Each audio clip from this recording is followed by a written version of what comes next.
Hello, and welcome to the show.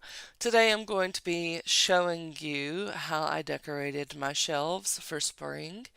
But I figured instead of just showing you that, because that can be a little bit boring, I'll have this voiceover so I can give you tips and tricks based off of my own experiences of how I read 1,000 books in this year so far. So basically, 1,000 books in um, 3 months.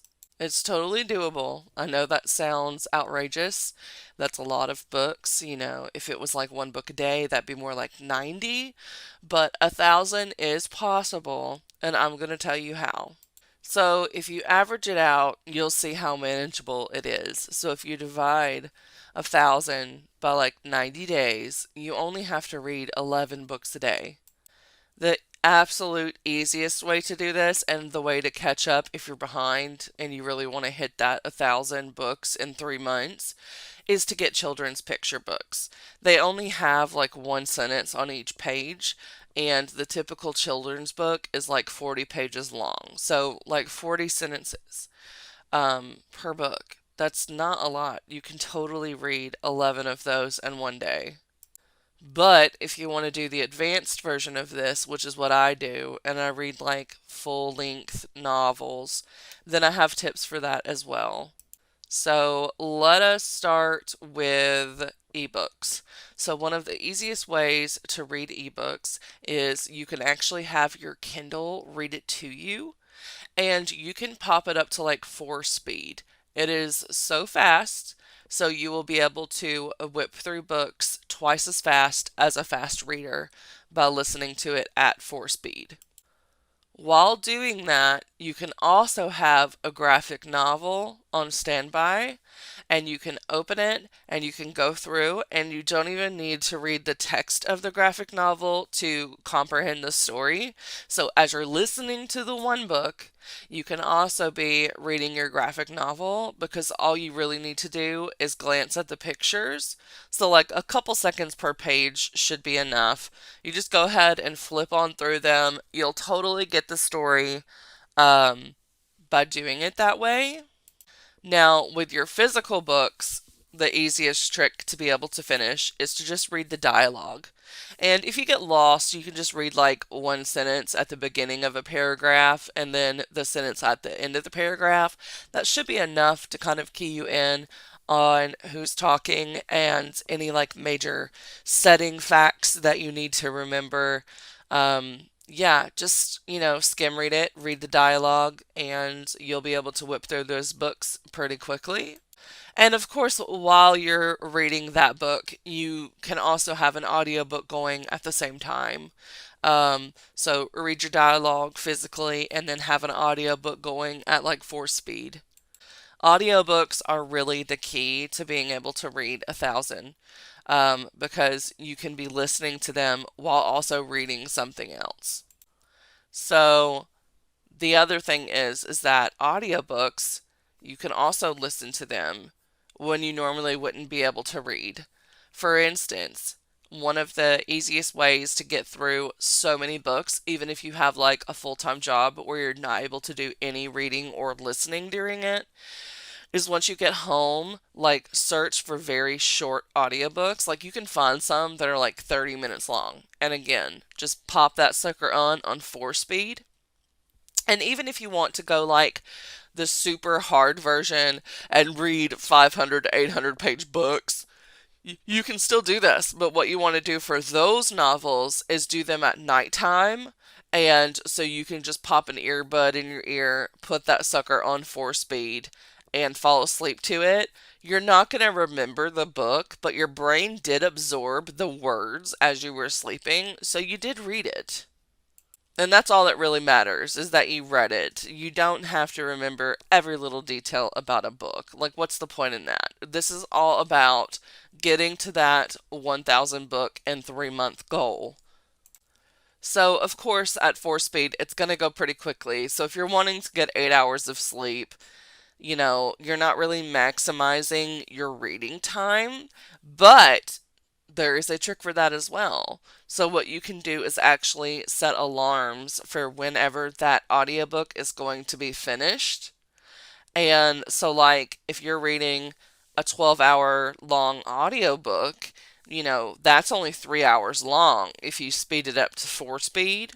So you just need to set an alarm for that 3 hour mark and just wake up long enough to start your next audiobook. And you just continue to do that throughout the night, and you will be able to finish a ton of audiobooks in your sleep, regardless of if they're long or not. You can totally do this. And you're probably thinking, okay, well, then how am I going to do reviews, especially if I'm not comprehending every little bitty tedious thing that happens in the book? That's really easy.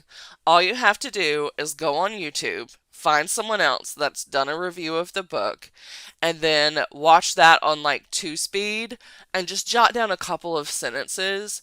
And so you can script your video, and all you have to do is read those sentences from other people's reviews. And so then it'll make you look really smart and intelligent and like you've fully grasped and understood everything that you read. So no one's going to call you out because like you've protected yourself. You've shown that you comprehended these books because you watch people's review. And honestly, if it's a book that you're not super interested in, but it's a really popular book, you don't even have to do any of the other things that I talked about with like legitimately reading it, like playing the audiobook while you sleep, that sort of thing. What you can simply do is just do the same thing with the review process. You can like read the blurb of the book, say that you liked the book, and yeah, you just kind of rewrite the blurb and just make it a non-spoiler review, so that you don't have to talk about any details that went outside of the blurb. Um, and so you can still get like credit for reading that book. Because, I mean, reading a blurb can be hard work sometimes, especially if you're super stressed. So just read the blurb and then write a review. If you want to make it a spoiler review, again, just watch other people's spoilery videos, jot down a couple of notes, and then read them verbatim. There's no need to be like original and you're thinking about the books. This is all about getting the numbers. Now, I've got some tough advice for you, that you might not like, and that is if you want to read 1,000 books, the easiest way to do this is to quit your job. You don't need to make money. Your parents can foot the bill so that you can stay home and read because reading is life. Reading is so important. And this reaching 1,000 books in 3 months is like the epitome of a reader. And you want to be the reader that people look up to. And you want people to be like so envious of the fact that you can read so many books. Like, why do you need food? That's not that necessary. Like someone can pay for your food every once in a while, and you just need to focus on the reading. Now, if you've kind of screwed things up already and you have kids, if they're less than like 2 years old, you can totally give them up for adoption still. Someone will take them, just explain your situation to the prospective parent and be like, hey, you know what? My child is great, but they take up too much time and effort, and I really need to be concentrating on reading right now. So, like, if you could take them off my hands and adopt them, that would be ideal for me. And I'm sure they will do that because, like, what more legitimate reason is there for giving your kid up for adoption than reading 1,000 books in 3 months?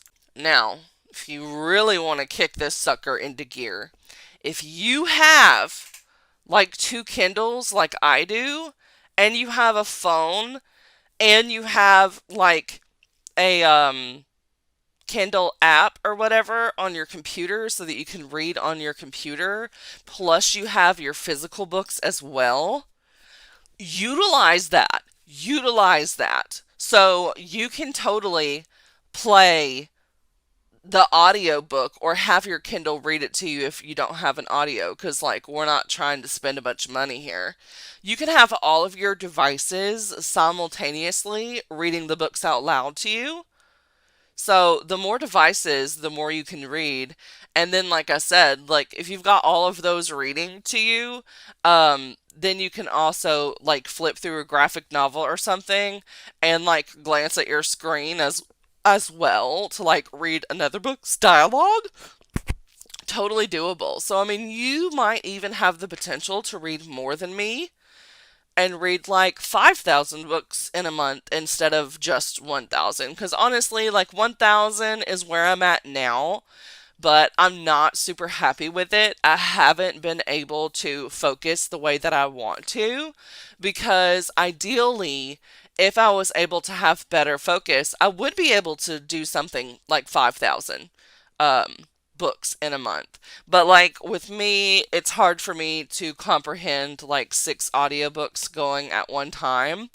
And I don't want to lose the enjoyment of reading, so I kind of limit it to like three audiobooks playing simultaneously. But, if my mental state gets better at some point, then, I might be able to bump it up to like five audiobooks playing at once. And that'll make things a lot better. But anyway, I'm hoping that this video was encouraging to you and taught you ways to be able to read a massive amount of books in a short period of time. And yeah, I just hope it was helpful to you because I would love for other people to be able to read as much as me. I don't like being the only person who can read this much. I want others to experience the pleasure of reading the way I do. So yeah, if you've got to listen to this video a couple of times to really take in all of the tips in order to be able to do as well as me when it comes to reading, please do so. And don't forget to like, comment, and subscribe. And I will see you all in the next video. Thanks for watching. And if you're really confused by this video, um, look down at the bottom of your screen and see what day this video was published, and it'll make a lot more sense to you. But, if you can't figure it out, that's really not my fault. So, you know, I do what I can. I do what I can.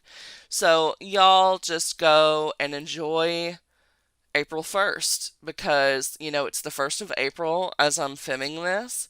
And, we're all set for a new month. And, yeah, I hope you like my spring decorations as well. But, that's all I've got for you today. So, I did postpone my On My Radar video because I've been posting so many videos lately. I don't want to be exceeding like one a day. So instead of doing On My Radar today, when it would traditionally go out, I'm going to post it tomorrow instead. So I've not forgotten about the new releases. They will be coming. I have some really awesome books that are coming out tomorrow. So I guess I can just go ahead and kind of tell you some of them that I'm going to be talking about. My video will be coming out tomorrow, but these books will actually be published on Tuesday, so you're getting a little bit of advance notice. But I'm just going to let you know some of the titles real quick um, to entice you to pick them up and maybe even research them before my video comes out. So one of them is called Butt Plugs and Unicorns. Another is going to be a retelling of Mary Poppins, and it's called Mary Poppins Bag of Endless Dildos. Then we have A Rhinoceros Guide to Being Horny. Erotica is really big right now. Bizarro fiction is really big. So, like, you can pretty much just type in any word and put horny with it, or like sexy or something, and you will totally find a book for it. So, like, you can put in sexy giraffe, and you will totally find like a sexy giraffe book. But, like, I definitely recommend the kangaroo sex. They just really know how to bounce around and get it on, So, like, kangaroo sex books are the best erotica that you can possibly find. Other than maybe like octopus because of all the tentacles. So, just do your research, whatever floats your boat. Um, You can look it up. There's totally the kink around for it. There's stuff about where you can put your toe up someone's butthole. It's like a foot plus butthole fetish book, and yeah, that's super enjoyable. But anyway, I don't want to spoil all of the fun for tomorrow. There's lots of sexualized erotica, bestiality type stuff that I'll be recommending tomorrow in that video. So definitely stay tuned for that. But that is all I have for you today. Thank you so much for watching, and I'll see you in the next video. Don't forget to like, comment, and subscribe. If you want to leave a comment for this, but you don't know what to comment, um, maybe do like an emoji of a fool character. You know what I'm talking about, like in honor of April Fool's Day. And I'll see y'all later. Bye.